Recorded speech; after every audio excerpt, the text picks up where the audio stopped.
Okay, finally all set. Hello, everyone. Hello, dear EWB members. Thank you very much for joining us today. My name is Zuhro, and I am happy to greet all of you here. Thank you for deciding to spend this 1 hour together with EWB Network. We really appreciate your dedication to English language teaching and your commitment to continuous professional growth. And with great pleasure, let me introduce our speaker for today's webinar. This is our EWB honorary member, Mitchell Bradford. But before Mitchell starts his webinar, let me introduce him to you in more details and read his professional bio to you, which is very impressive. And we are really honored to have such a great speaker among EWB presenters. So Mitchell Bradford is an EAP instructor and teacher trainer based in China. Hailing from Arkansas, southern USA, he holds degrees in foreign languages from Southern Arkansas University and TESOL from University of Nottingham. Nottingham, Ningbo, China, along with Delta. Mitchell's teaching experience ranges from kindergarten to university, and he has trained teachers of each level of education. He has worked as transnational tertiary programs in China for several years, as well as taught in schools and universities in the US and at orphanage and school in Guatemala, along with being a virtual educator for Ukrainian University. In that capacity, he has worked with local teachers to introduce innovative teaching techniques and theories. He has taught academic writing, public speaking, academic reading strategies, PE courses, intercultural communication, Spanish, French, and coached football. Very experienced teacher. Mitchell is currently conducting doctoral studies in TESOL with the University of St. Andrews with a focus on challenges and coping strategies of English teachers in Asia, along with teacher training and development. His research has been related to EAP, AI, virtual education, and intercultural communication, which has been able to publish some articles in English and Spanish. Mitchell has led teacher training workshops and presented research throughout much of the world. He also coaches and mentors teachers. And as I already mentioned, Mr. Mitchell Bradford is also 2025 EWB Honor Member for conducting numerous webinars and supporting EWB teaching community throughout the year. So thank you very much, Mitchell. And again, I apologize for some pronunciation mistakes in your professional bio. It's too impressive for my poor knowledge.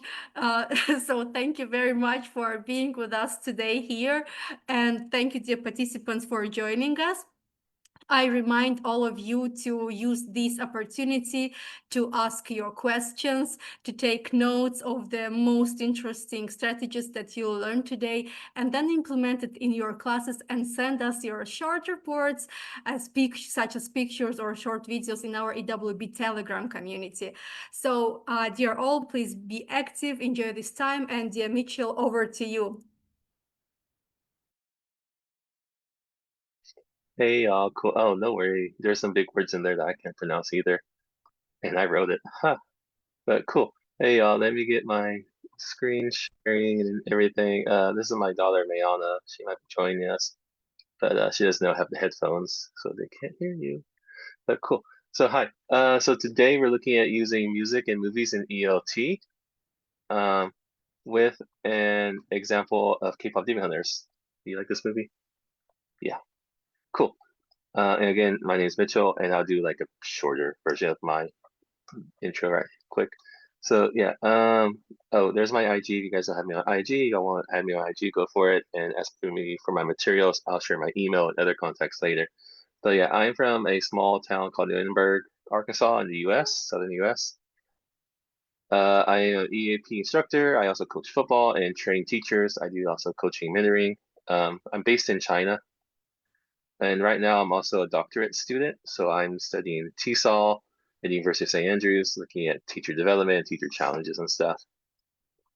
there's my email, and I'll share it again at the end with all my socials and stuff. So if you guys want to get in touch, ask me for my materials, ask questions, and we run out of time, go for it. And please do. A lot of you guys already do follow me on social media, and I share all my materials with you guys. No problem. That's why I make this stuff. But cool, let's get started. So here's our outline for a day. We're going to look at why to use music and movies in our classes. Issues, we're going to talk about issues that might happen, that may occur with trying to do this. Ways that we can use them, or activities we can make based on them. And then we're going to look at an example, the idea of K-pop Demon Hunters. We're going to look more into like how I was able to make the stuff and then practice some of it. And we're not going to listen to the audios. I'm sorry, but I'm worried about lag in the connection and also copyright. Don't want us blocked on Facebook, but yeah. And then a final word. Great. So in the chat box, or you guys gonna mute yourselves? That's a really big bubble. Why should we use music or movies in class, in English classes? What are some reasons why? What do you guys think? We can use chat box. You guys gonna mute yourselves? What do you guys think? There's no right answer, by the way.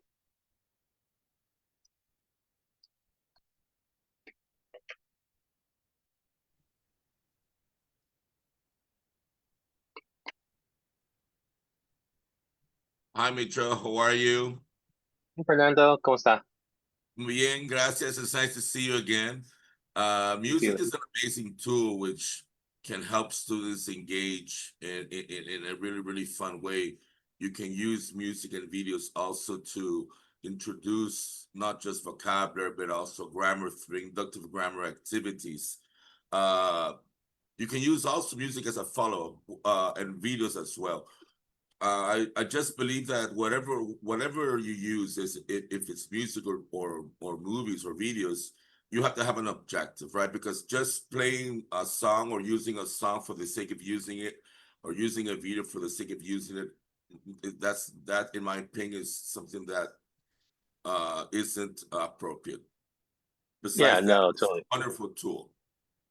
Yeah, right. Thanks, Fernando. I see some good stuff in the chat box. Motivation to improve listening skills, to work on pronunciation. And yeah, make it entertaining, life of the class. Yeah, all kinds of good stuff. Cool. Here are a couple of reasons I got. First off, it's fun. Music and movies are very fun, very entertaining. The students like them. I like them myself. It gets the students' attention, it gets their interest, and that counts regardless of age and stuff. Some students learn better if you're using audio or visual stuff, so something that you can see, something they're familiar with, some kind of play to a rhythm. Some students are really good with that stuff. A lot of it is very natural English. It's not made to teach per se. It's more of like, it's made as a movie. It's made as a song. It's not made for, here's an audio about little Jimmy needs help buying a bus ticket or anything like that. Something superficial, not superficial, but artificial. So it's very natural. It's contextualized language. So it's in a context, something's going on, there's a movie about something, there's a plot, or there's a point of the song. It changes pace in the classroom, so it makes the class have some variation, which is great. And there's lots and lots of things you can examine and discuss. There's lots of things you can break apart. You can break apart we'll get into this later, but yeah. All right, now, what kind of problems might happen? And while we're trying to use music and movies in our class, what are some problems that might occur? Like planning it, trying to make it happen, actually doing it, when you actually try to do it in class. What are some things that might go wrong? I believe one of the things that sometimes happens is that when you use music, especially sometimes the language that's used in the music, as you said, it's natural, it's really natural, but sometimes it doesn't follow norms because there's a lot of poetic influence, and sometimes depending on the author or on the musician, they make things rhyme or they just try to, you know what I mean? Sometimes they don't follow the standard, and that can be a problem, right? Yeah, so because it's because pretty much music is poetry, right? And so Exactly. a lot of times they'll follow standard grammar types, or they will maybe pronounce a word a different way, just make it rhyme with a different word. We will see this later, but yeah. So that's one thing. Thank you, Fernando. What? Anybody else want to unmute and chat?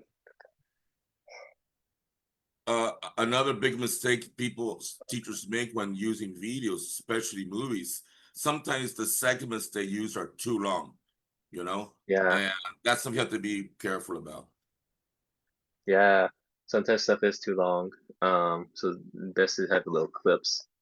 I see lots of so I'm gonna go through the chat box. Lots of colloquial expressions.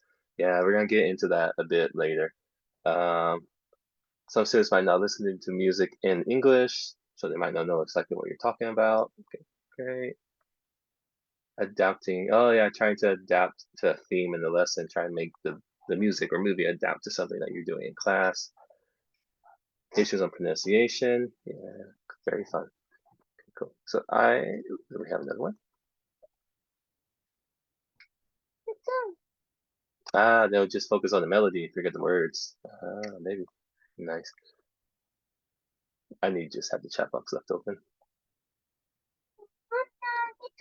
You might not be able to understand the meaning of the words exactly. Yes, so that's a thing that I am focusing on.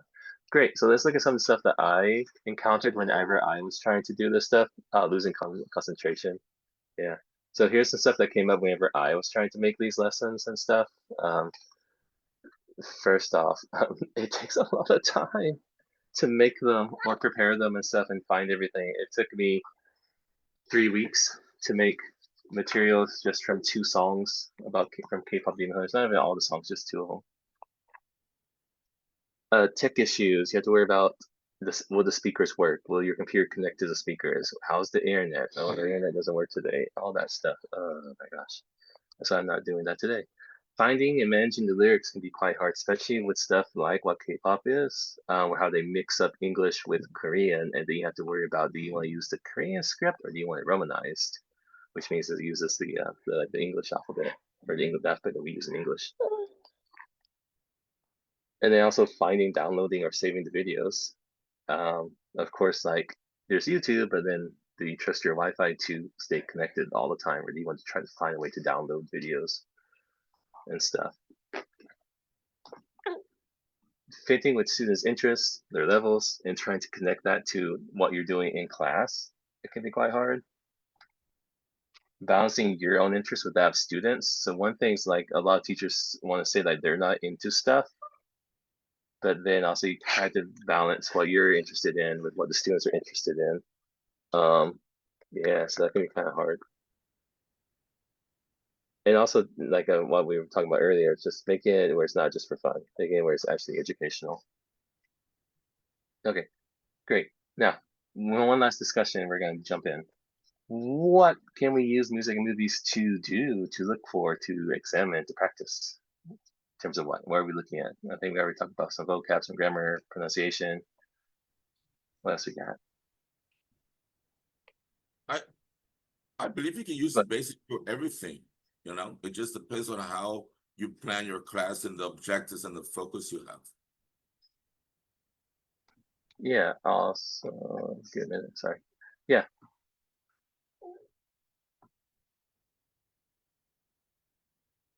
Somebody put in subtitles that they might hurt their eyes while reading.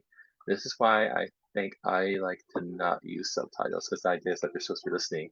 So yeah, for phonetic stuff, listening activities, grammar, good cultural stuff, especially with movies like what K-pop Demon Hunters. Earlier we saw a picture from Coco. Coco is a movie based in Mexico and stuff that Disney made. So there you see lots of cultural stuff.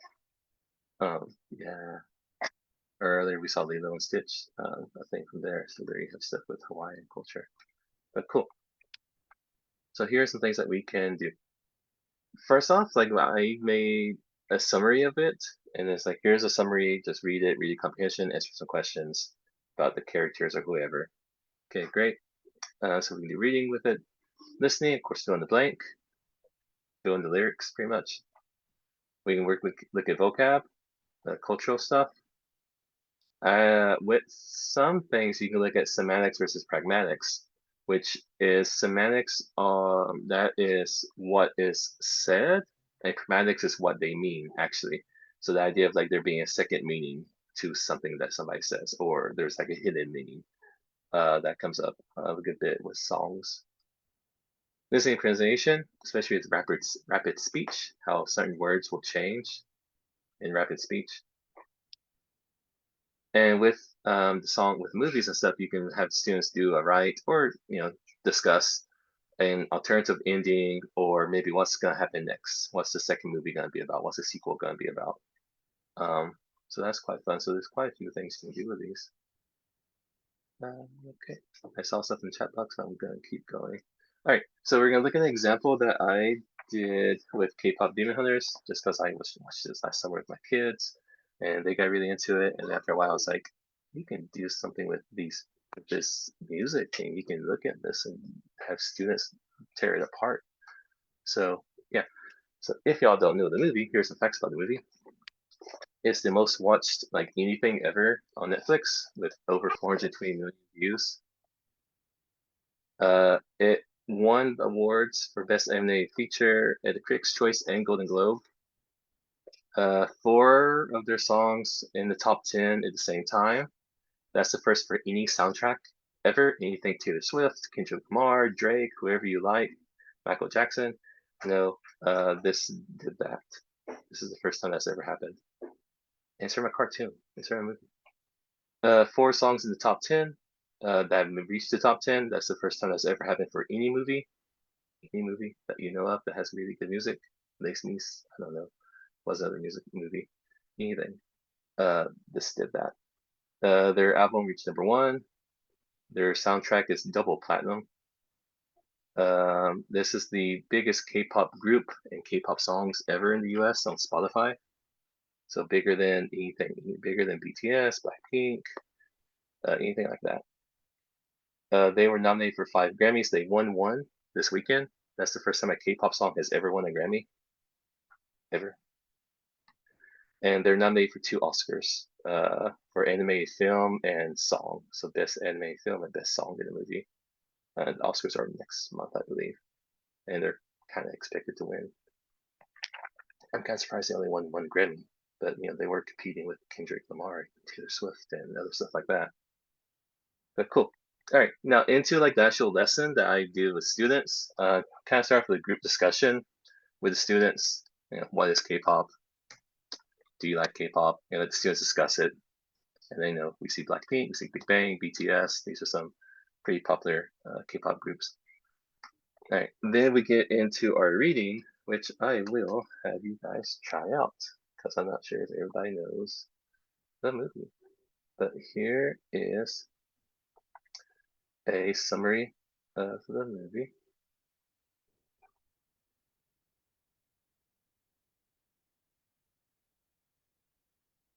And I need to make it into a couple of paragraphs.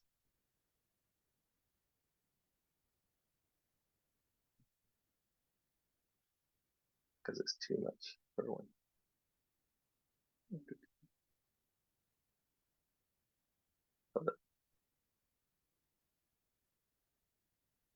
But yeah,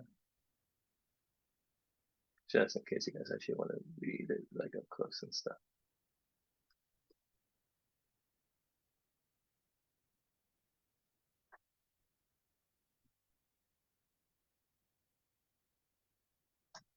Okay, there's the first 2 paragraphs.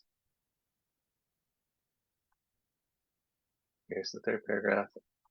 And sweet. Okay.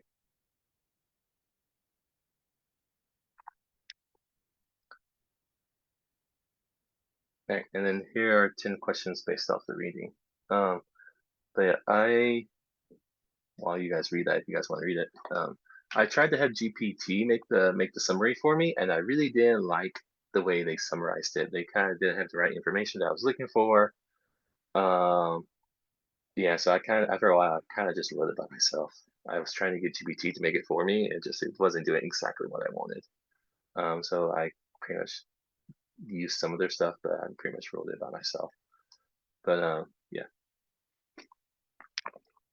And then the questions, I'm pretty sure I made the questions by myself just because I couldn't get GPT to give me exactly what I wanted.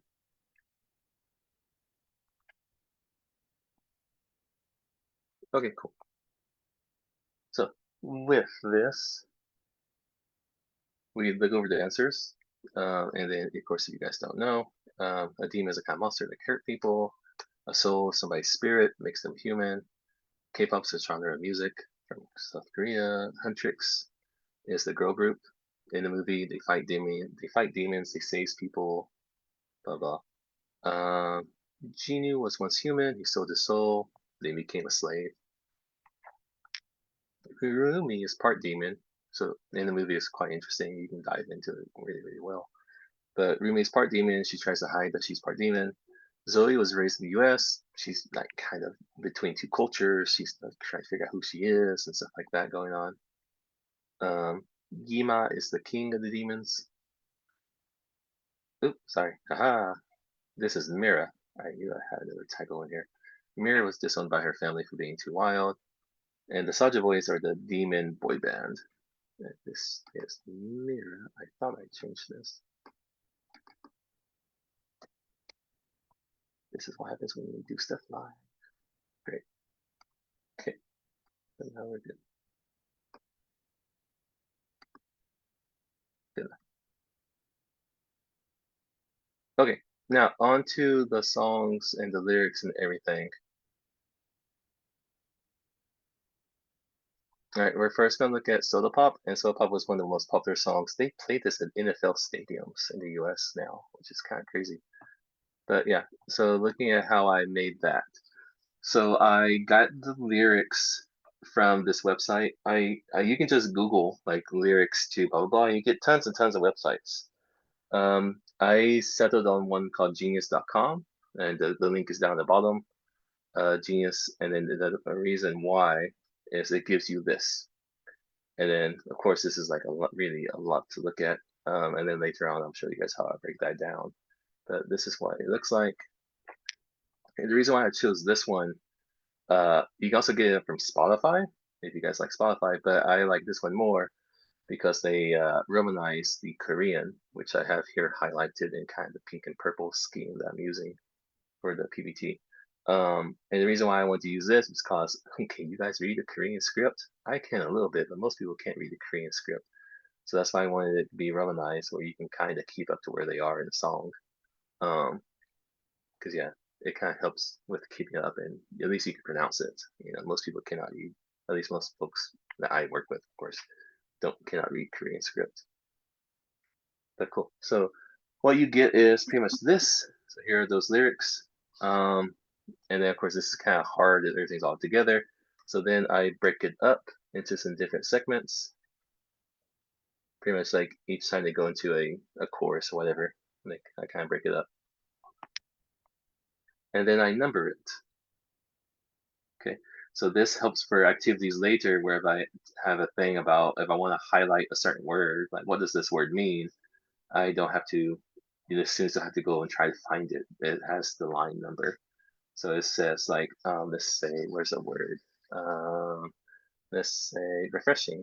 So here in 17, so I can just say refreshing 17, and then they know where the line is, so they can read around it, try and guess from the context what it means. Okay. Then I go through and I highlight, I think about what words I want to take out. So to make a fill in the blank. And of course, you can do this based on your student's level for, how easy do you want it to be? Do you want to focus on more on the rhyming or not? Do you want to focus on stuff like how they play with words? Like they do something really clever. Here, 23 and 24. Yeah, I do have this. They have cool me down, pour me up. So you have the opposites with down and up. I thought that was quite clever. You can also do with stuff that rhymes. So like here with 19 and 20, we have think and drink. I thought that was really kind of clever. So they do that as well. And then also I have some vocabulary that I think we will analyze later, and some stuff that will lead into idioms. Great. But then, so I kind of, after a while, you start looking for stuff that you want to take out, And of course, you don't want too many words that are very close together. So I think the only one there's only a couple of times where you have more than one word in a sentence, pretty much. Like here we have in 17, here we have in 23, and again in 29. So you don't want to have it too close together. You want to give them space and time to actually where they can write the words. So pretty much I deleted those words and made blanks, and here's what that looks like. And then I give this to the students, and then we listen to the song and they try to fill it in. Yeah, I don't want you, need you, stuff like that. Yeah, I need you to, like, and then say listen to the song. Okay, great. So this is the worksheet that I actually made, and I will share this with you guys if y'all want. But yeah, pretty much here's how to do that. So I make the lyrics, the blanks, okay, give that to the students, play the song maybe one time. I also like to play the video because the video is really cute and it kind of sets the vibe for the class because it's really fun, it's really entertaining, it's very cutesy. Then I play a song maybe one more time, at least one more time, maybe two more times, and try to have them complete the lyrics. I think I did this in Mongolia and I played it 3 times. So one time I played the video, the next 2 times I played the audio because at that point they don't need to see it anymore. They need to just work on listening. I did this with a teacher training in Beijing, and I played it once with the video and once with the audio. So you need to see how you're doing. And of course, if it's too hard or too fast, that's where you adjust your fill in the blanks for your student's level. Like you do maybe less words missing, maybe make it easier words missing, stuff like that. And then we check answers. What I like to do is play the audio again, and then as they say something, and then it comes for the blank, I pause it, and then they say what the blank word is. That's how I do it. Now here is how that looks. Give me a minute, and I will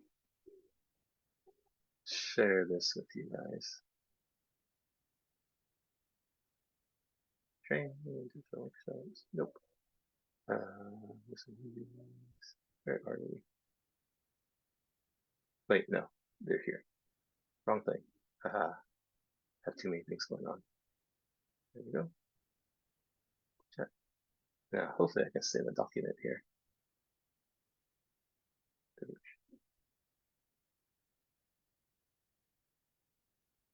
Okay, great. So in the group chat, I just put the lyrics to Soda Pop. Already completed, because you'll see that we're going to do some other activities with them later. So those are the lyrics to Soda Pop, as well as Your Idol, which is their song, which we might be able to do if we have time. But I'm going to go ahead and skip this part. This is where the answers come up, where if you have them fill in the lyrics as they're listening. Okay, cool, but we already looked at how I made that, so you guys know the answers already. Great, great, great, great, great. Okay, great. Now, the next thing after you fill in the blank is you want to try to think about vocabulary that you want to focus on. So I did these ones here that are highlighted for us. So that's why I picked, because I thought these were maybe the most difficult stuff. Yeah, the words that if even, let's say, some folks who are just like a university level, they might would know what these mean. Some of this, even people from the US don't know what they mean. You got it like that. What does that mean? Anyway, so here's the activities. One with vocabulary. So we have sip, a bite, refreshing, and fizzle. Yeah. So let's check this out. Now you guys go ahead and put your answers in the box. Yeah, that'd be fun. What's number 1? What's number 2? What's number 3? What's number 4? See how good you guys are. And this all comes from the lyrics, which I put in the chat. So if you guys open up the lyrics, you can find them in the lyrics and from the context if you guys want to do that.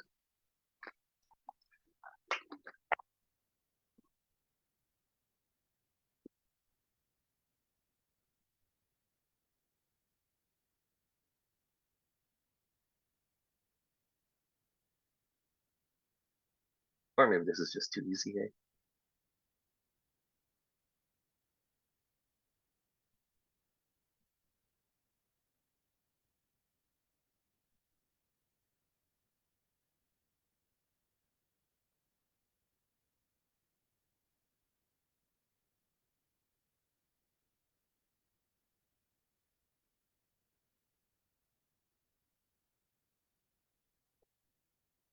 Can I pull?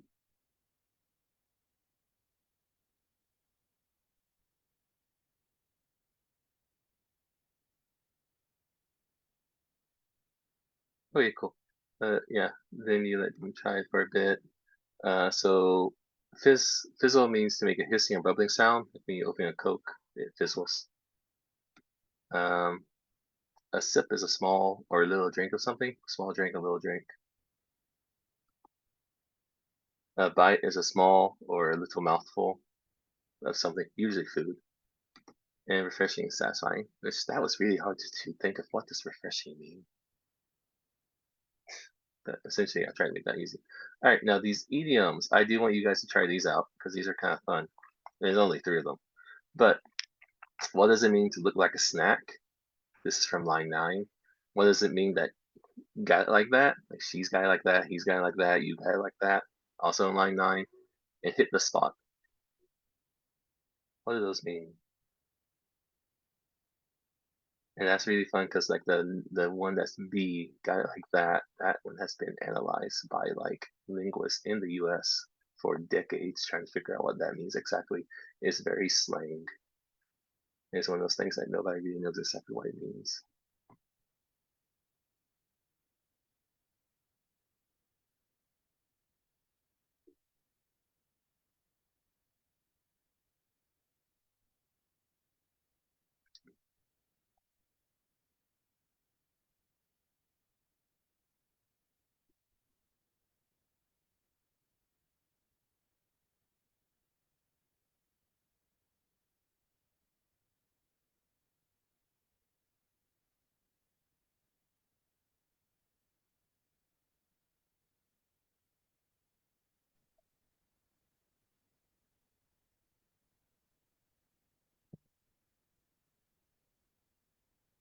Cool. I see some answers pop up. Ooh, yeah. What we got?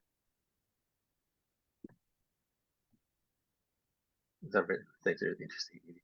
Yeah, they are.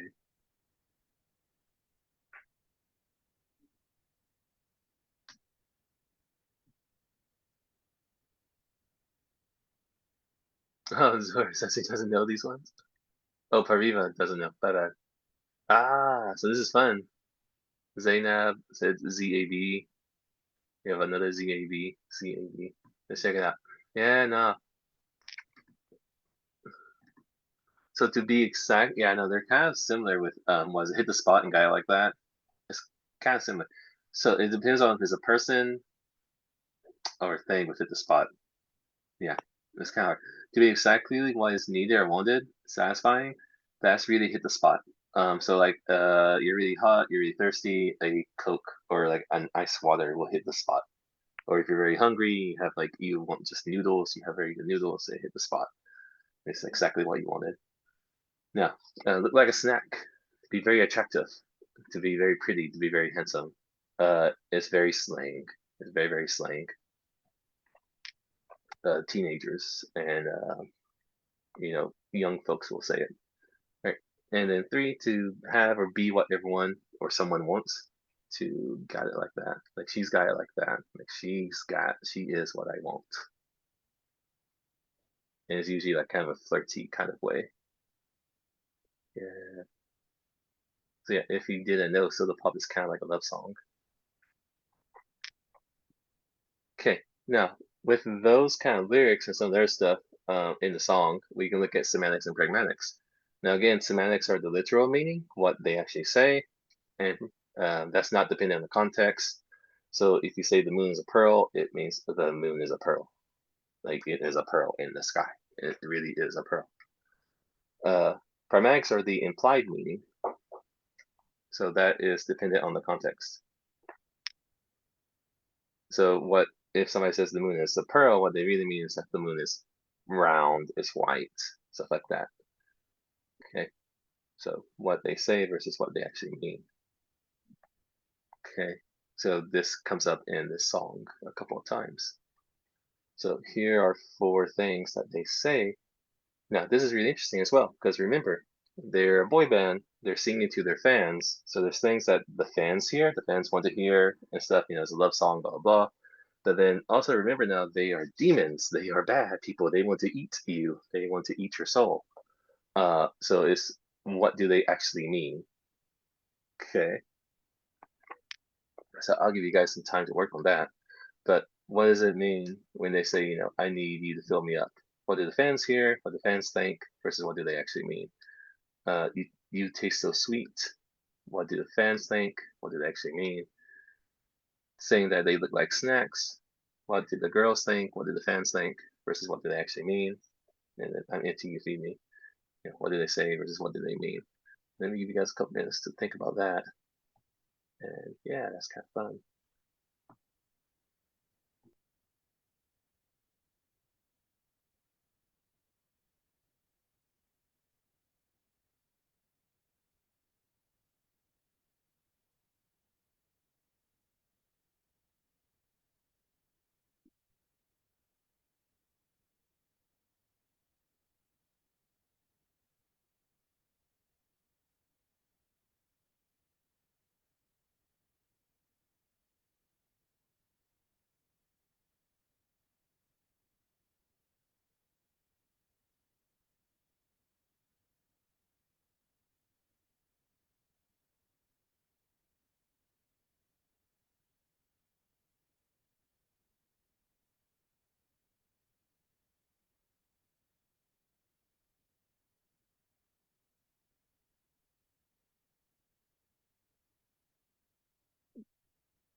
Okay, how we do? Oh, summer's kind of new. Need you to feed me, give up energy. Not from there, they'll drop the link for us.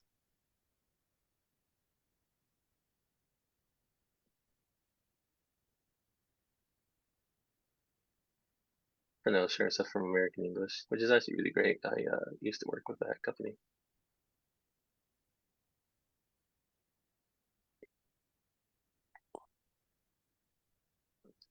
Cool. All right. How we doing? Anybody got anything? Ah, so hard, huh?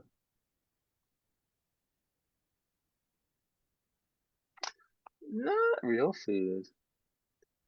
Yeah, okay, so, oh boy, I'm gonna mess up this name.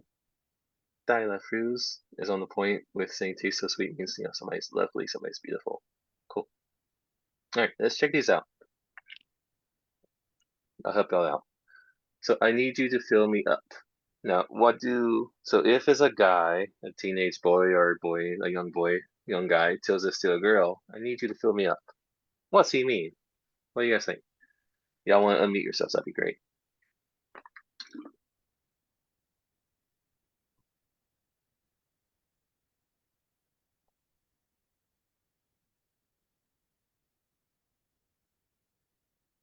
Fill me up, satisfy me. Nah, fill me up. So it's like I need you to complete me. I'm incomplete without you. I need you to fill me up. There's something missing. You are what's missing. Okay, so that's what. If you say that in a love song, that's the interpretation. But remember, they're monsters. So what they really mean is like, I need to eat you. Yeah, I'm gonna eat you. Like really, no. But the thing is, they do it very poetically in a cute little love song where they trick you. And you're like, oh, it sounds so sweet, my little soda pop. No, dude, I'm trying to eat you. But they hide it very, very well.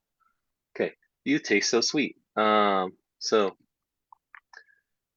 if I say like to some lady or my wife, I'm like, oh, you're so sweet. I'm like, oh, you're very lovely, you're very nice, you're kind. What they mean is you taste good. You taste like soda pop. I'm gonna eat you. Okay. Looking like snacks. Again, if I say that to a girl, I don't say this to girls. This is like a little bit too. It can be really sweet, but also it can be kind of like it's like difference between calling a girl pretty or beautiful or gorgeous versus like you're hot. And then like hot sometimes a little bit too rude, I think. So I don't say like, oh, you're so hot. I don't say that. But looking like a snack means like you look attractive, you look handsome, you look pretty. What they mean is like you look like food. I'm gonna eat you. I'm into you, feed me. Again, you know, I'm incomplete. I need you to fill me. I need you to finish to complete me, to make me whole. Really, the thing is, I'm hungry, and you'll feed me. Because remember, that's what they're actually after. They're trying to trick these people into liking them, and then they'll eat them. It's very much so a big bad wolf kind of thing, or the wolf in Little Red Riding Hood. Okay, great. Now, one that's really fun is looking at the spoken English. So I'm gonna have to sing this for us because I'm not gonna play the audio just because I'm not gonna risk the audio going bad or us getting in trouble with copyright. But there's lots of ways that English, the pronunciation changes in the song. Now some of them are written out in the lyrics, and then this thing here is supposed to be what do they say, or how is it pronounced versus what is it in the correct written form. Okay, so cause means what? Cause means because. Wanna means not want, not just want, but want to. Yeah. So because, want to. Now, in the song, there's a couple of instances. I have some of the lines, line 9, 30, and 31, with the words that end in ing. Instead of saying something like looking, getting, sipping, dripping, they say looking, getting, sipping, dripping. Looking, getting, sipping, dripping. And then if you want to see how that's written, we usually write it like this: looking, getting, sipping, dripping. This is changed. They changed this for a couple of reasons. This is because it's just how we usually talk whenever we speak really quickly, like the way I talk when I talk quickly. Also, this is very cool. This is a cool way to talk. This is very hip hop way of speaking. Looking, getting, sipping, dripping. It sounds so much more cooler than looking, getting, sipping, dripping. That doesn't sound very cool at all. All right, we have till. Till means, for till they are trying to say until. Yep. Right. Now, 37 is really fun because they're saying like, so the lyric before it, if I remember right, is I've waited so long for a taste of soda, soda wait is over. So how does he pronounce soda?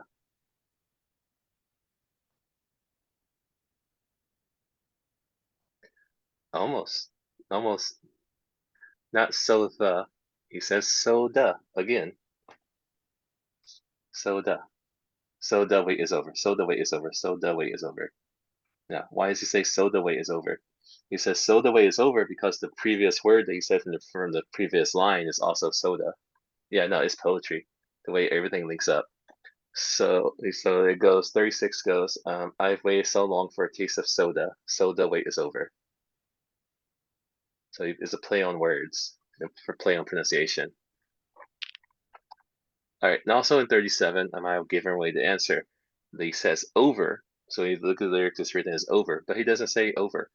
He says, so the wait is over. So the wait is over. So the wait is over. So the wait is over. What's he do? So the wait is over. Yeah, he drops the R. Drops the R. Over. It's quicker to say. It rhymes with soda, which is the main word that he's been saying the last 2 lines. And it just sounds cooler. Over. Versus over. Now, I showed this to my wife. My wife was like, is this because they're Korean? This is Korean English. The way Koreans sound when they speak English. I don't think so. I mean, this is the way I sound when I speak. Oh, no, not the way I sound. Huh. But it sounds, I don't hear a Korean accent.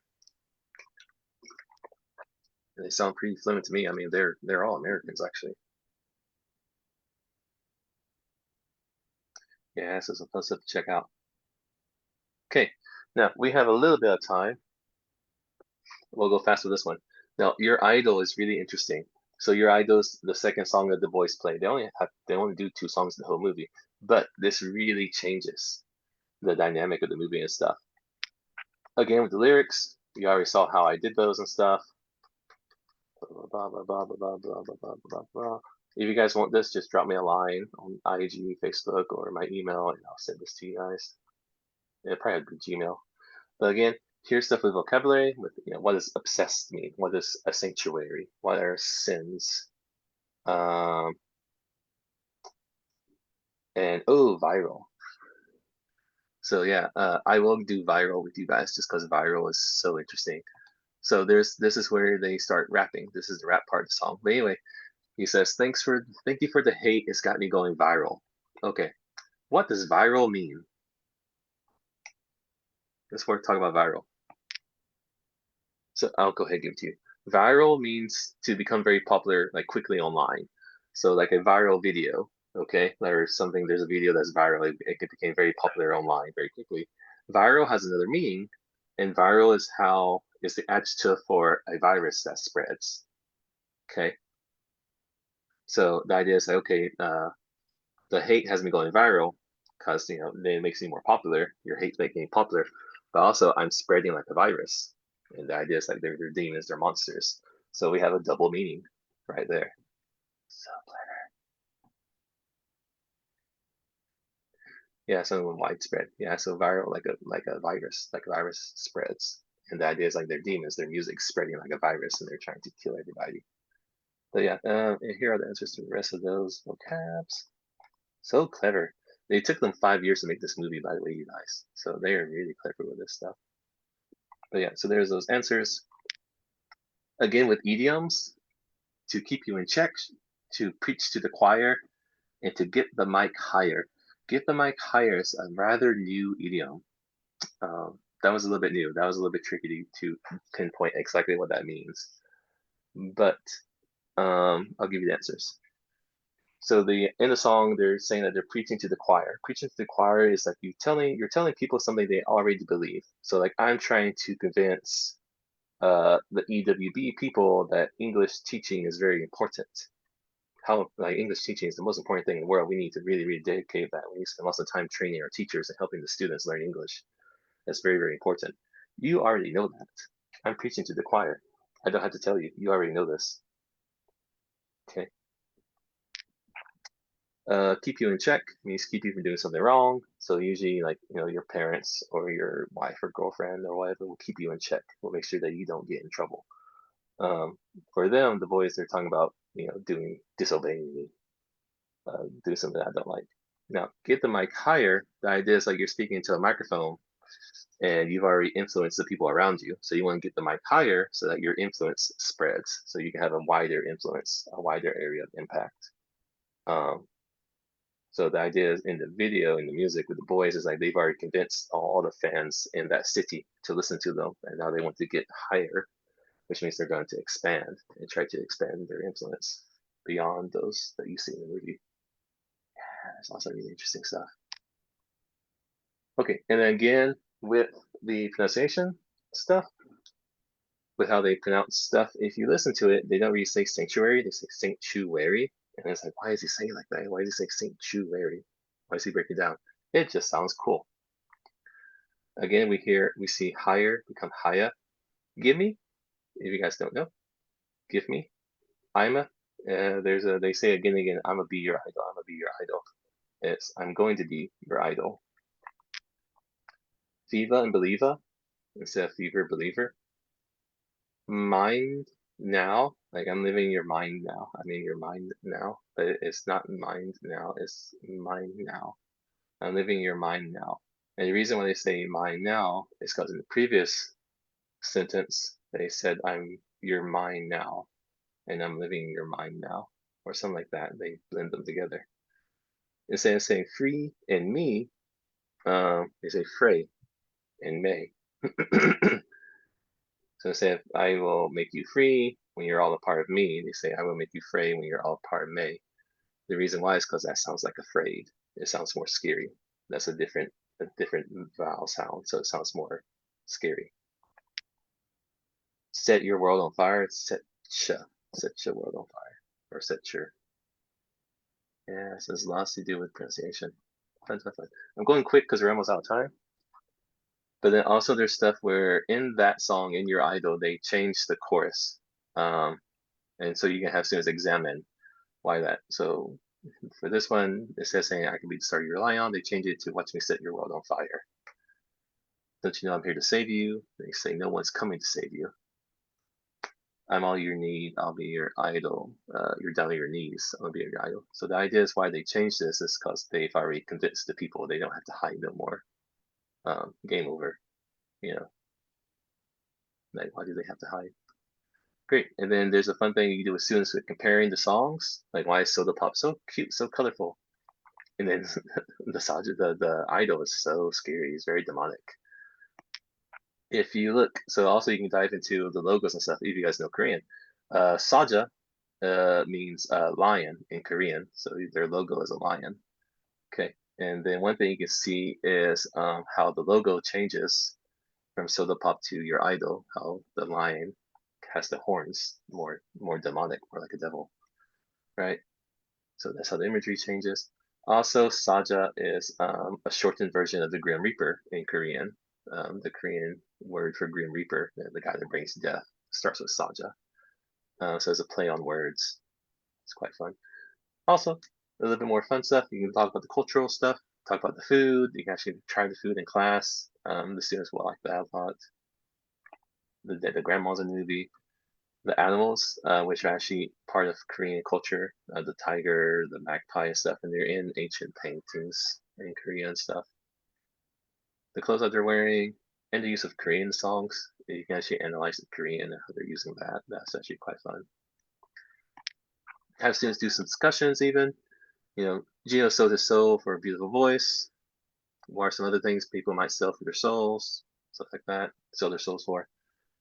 The Soulja Boy songs have double, maybe even triple meanings. What are some other songs that are like this? Why do artists do this? Some excellent discussions about that.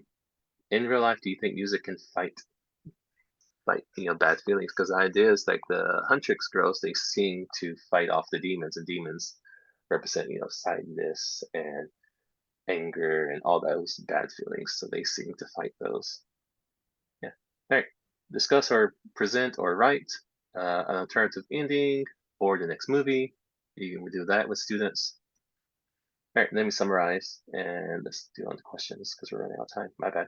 So yeah, movies and music can be fun and useful. There's lots of stuff you can do. Different kinds of skills and systems, looking at vocab, looking at grammar, looking at reading, writing, listening. You want to consider students' age, level, and interest. Adapt that for the student's level. Adapt all this stuff. Consider staging, connecting stuff. So trying okay, fill in the blank. Okay, let's look at vocab. Okay, let's look at idioms. Maybe look at some grammar and then look at pronunciation. That can take a lot of time. It took me weeks to make this. So if you guys want this, I will give it to you because it took me weeks to make this. You can use AI or some websites to help out, but it might not be very great. I didn't like GPT. GPT didn't help me very much. I made a lot of this myself. That's why it took me weeks. Great. Here are my socials. I'll throw this somewhere while we do Q&A. Also, I'm doing a study right now about challenges and needs of English teachers in Asia and the PD premises. So you guys might have seen this before. I'll share that as well if you guys want to help me out do a survey. And now let's move on to questions. Thank you. Fernando has raise his hand. Thank you for the great session. We received a lot of comments on Facebook. People are loving this session and here in Zoom as well. So thank you very much. So yes, let's start our Q&A session. And Fernando, yes, please unmute yourself and ask your question. Thank you. It's not really a question. It's just an observation, okay? I believe that one thing that's really important when you decide to choose a song or a song especially is what we like might not be what our students like, Yes, depending totally. on the time that we hear, music changes according to time. And if you really want students to get engaged, you have to play what they like, you know? So sometimes one thing you can do in the beginning of the classroom, and also it's next to impossible to be able to satisfy the needs of everybody, right? So, but if in the beginning of the class you ask your students for what songs they like, for example, and you make a list of this, and then you might not be familiar with these songs, and this might be a problem. But then you can ask ChatGPT to help you associate the song to an objective you have. Let it be vocabulary or grammar or culture or whatever. That can help you getting know more or less how you can use these songs that these students like. But the cool thing about this is that if you make a list in the beginning of the classes, and then you start using those songs that students chose, they're gonna see, oh, this teacher, this guy, he's choosing a song from the list that we elaborated. Okay, you're not gonna please everyone in the group, but they're gonna feel happy to know that you're using things that they like. You know what I mean? Yeah. Because Yeah. it's a totally different reality. Our reality, my reality, for example, is what? Beatles, Super Tramp, you know, this kind of stuff. And for my students, that is a lot of, it's give me a break, Fernando. What are you, a dinosaur? So, there are some classics, but students nowadays are into a lot of different things, and that we don't know, because it's not our style, but we have to get acquainted with this if we really want to reach them. Because if you take a song like, you take Supertramp to the classroom, they're not going to enjoy it at all. Now you're gonna have to break it down and stuff, or see what you can do with it. In terms of classes, I did my CELTA, and we did a song. It might have been Supertramp. It was the one about oh my gosh, what was it? Anyway, but we did one song that was like from the 80s or 70s, and at first it was kind of boring, but after you looked at lyrics, you analyze the lyrics, you're like, oh, this is kind of clever the way there's a second meaning and trying to identify what the singers are trying to say. But yeah, thank you. Thanks, Fernando. Always useful. Yes, thank you, Fernando, for these points made. We all do agree with that. Yes, absolutely. You need to understand your audience's needs and preferences in order to be well received. So we have a couple of more questions here in the chat and on Facebook as well. So let me start with the first question. Tahmina asks, if my students do not understand after listening to the song twice, what should we do? Okay, cool. So with this, there's a couple things you can try to return the speed down, try to make it less fast, like make it a little bit slower. But then I think that kind of ruins the whole natural speech kind of thing that we kind of go for, right? So then what I like to do is try with the fill in the blank with the lyrics, try to make that easier. Okay. So usually the easiest words are gonna be the last word of each sentence. So the ones that rhyme. So then nothing else, you can hear the rhyme and then you can kind of guess what will come next. Or with the ones that we saw, like cool me down, pour me up, you just take one of those out and then there's the opposite word. So try and make it a little bit easier. Okay. So that kind of helps out. Thank you. So our next question is from Parvina Sodikova from Facebook. She's asking, where can I get the idioms that Americans use these days? So it's really interesting. So lots of stuff comes from, you're not gonna get it from a grammar book or really just any kind of literature. Nowadays, a lot of the idioms come from movies and songs. So really getting into pop culture, what's going on right now. So like this movie was blowing up last year and it's still doing really well this year. So keeping up with what's hot in the US now. For example, just seeing what are the top movies on Netflix, what are the top songs on Spotify in the US. That really helps out. Oh, if we can analyze songs from Drake, if we want to get to that and all the idioms that he uses, because he uses really, or not Drake, my bad, we don't like Drake, he's Canadian. Kendrick. We can break down how Kendrick uses, how he's able to use his play of words to make insults and stuff is really clever. But yeah, do these expressions actually stay in the language for long, or they are just relevant until the song is popular? I love that comment. So somebody had a question with that. for that. Somebody put a question in the group chat about, does this diminish the Mm. language? Well, the idea is this is the language in natural speech, right? This is a song. This is how it is in the real world. Do you want to look at how English is in the real world, or do you want to look how it should be according to a book? So do you want to learn book English, or do you want to learn real English? The best way is to learn both. Yeah. But yeah, I kind of like doing both. Maybe starting out doing the basic stuff from a book or whatever, but after a while that's gonna get kind of boring. It's not gonna be too useful. After a while, you're gonna want to know the idioms and stuff like that. And I think they're really interesting to look at and dive into what they mean Yeah. actually. Yes. So next question, one more question from Fernanda here in the chat. What is your opinion in your opinion, is the biggest drawback when using songs and videos in English language teaching? The time to make all this. That took this. I don't even teach this myself. I made this and gave it to other teachers because I wasn't teaching this kind of English. I was teaching essay writing and nursing students. So I didn't even use this for my own students. I was able to use this for a friend's class in Mongolia. But yeah, I spent 3 weeks only using stuff that I never use in my own students. So just the time is a lot of thing, and then making sure all the tech works. Make sure the speakers work, make sure the videos work, the lyrics work, all that stuff. That takes a while as well. This is why lots of people don't like messing with stuff like this, just all the tech issues. But it's really cool if you can actually do it. Okay.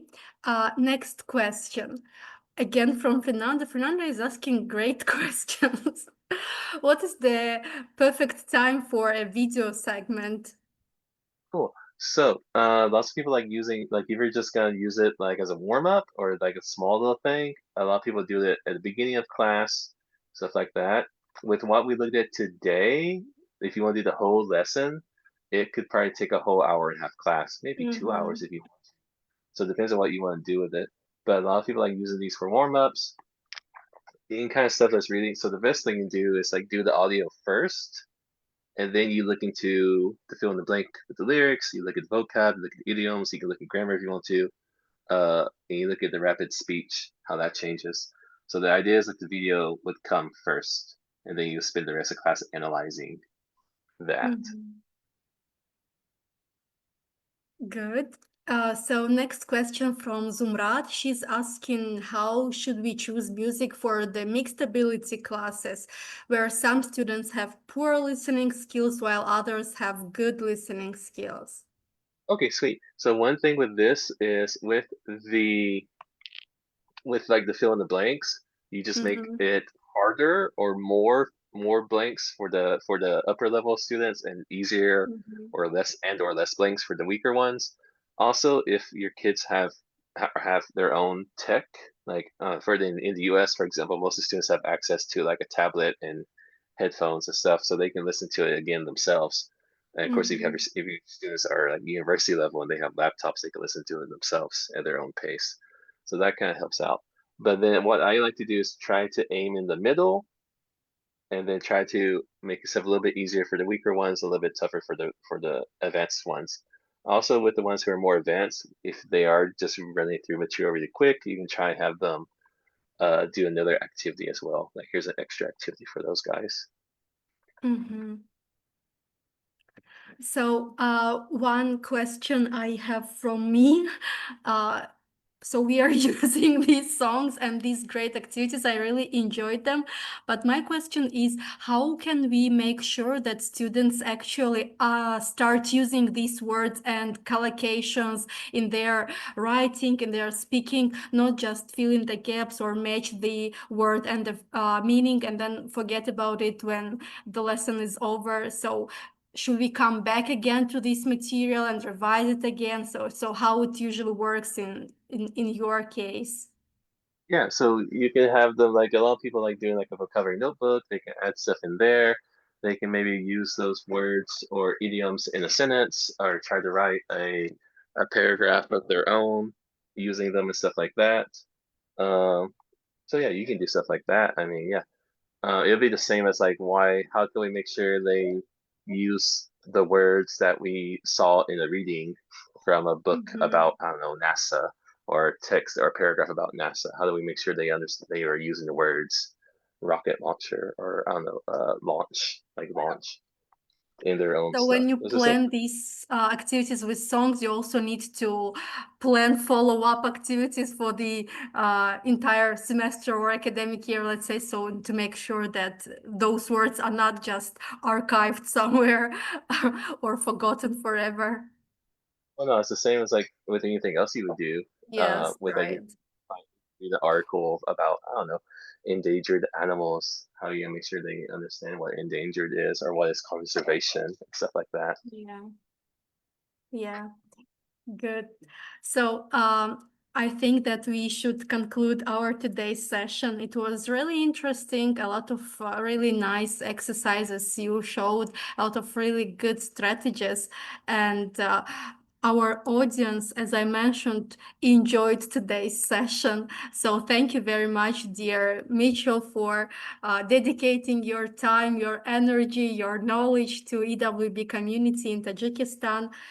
We were happy to have you as our speaker today. And thanks, dear audience, for being with us. I hope that you'll have a great weekend ahead of you. Maybe spend it listening to some nice music or watching some good movies. So anyway, spend it the way that you enjoy. Thank you again, and goodbye, everyone. Let me say, hey, I threw my email in the group chat, so if you guys want any of the materials, y'all just drop me a line on Facebook or IG. You can have me. There's my email, and yeah, I'll send you guys my materials. I spent weeks making this. Take it, please take it. You're very kind to be happy to distribute materials you spend weeks on working just for free for us. Yeah, no problem. That's great. Thank you very much. Thank you. Thank you. Goodbye, everyone.